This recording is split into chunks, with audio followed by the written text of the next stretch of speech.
వేసవిలో ప్రజల దాహార్తి తీర్చడానికి చలివేంద్రాలు ఎంతో ఉపయోగపడతాయనే ఉద్దేశంతో చలివేంద్రం ఏర్పాటు చేశామని ప్రాణదాతలు ఫౌండేషన్ వ్యవస్థాపకుడు మెరుగుమల్ల రాజ్ అన్నారు. నల్గొండ జిల్లా కేతపల్లి మండలం తుంగతుర్తి అంబేద్కర్ విగ్రహం వద్ద ఏర్పాటు చేసిన చలివేంద్రాన్ని మాజీ ఎంపీటీసీ కీర్తి లక్ష్మి వెంకన్న గౌడ్ ప్రారంభించారు. ఈ సందర్భంగా ఆయన మాట్లాడుతూ చలివేంద్రం ఏర్పాటు చేసిన ప్రాణదాతలు ఫౌండేషన్ చైర్మన్ను గ్రూప్ సభ్యులను అభినందించారు. ప్రతి ఒక్కరూ సమాజ సేవకు పాటుపడాలని ఆకాంక్షించారు. ఈ కార్యక్రమంలో గ్రామ ప్రజలు, నాయకులు, కార్యకర్తలు తదితరులు పాల్గొన్నారు.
తుంగతుర్తి గ్రామంలో మా మిత్రుడైన మెరుగుమల్ల రాజు మన ప్రాణదాతలు రక్తదాన ఫౌండేషన్ వ్యవస్థాపకుడు చలివేంద్ర కార్యక్రమం ఏర్పాటు చేయడం జరిగింది.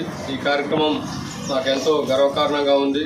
ఇలాగే ప్రతి ఒక్కరు రక్తదానం చేసి ప్రతి ఒక్కరి ఆప్తులకు ప్రాణవందిస్తున్న మన మిత్రుడు రాజుగారి సేవలు ఇంకా మనం ఉపయోగించుకొని ఇలాగే ముందుకు సాగాలని కోరుకుంటూ మరొకసారి రాజుగారికి ధన్యవాదాలు తెలియజేస్తున్నాం తుంగతుర్తి గ్రామ ప్రజల తరఫున.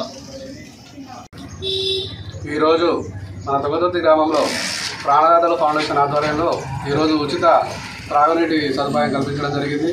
కావున ఈరోజు ఈ వేసవికాలం సమయంలో ప్రతి ఒక్కరు నీటికి కొరత లేకుండా ఉండాలని ప్రాణదాతల ఫౌండేషన్ అందరి సహాయ సహకారాలతో ఈరోజు చలివేంద్రం ఏర్పాటు చేయడం జరిగింది.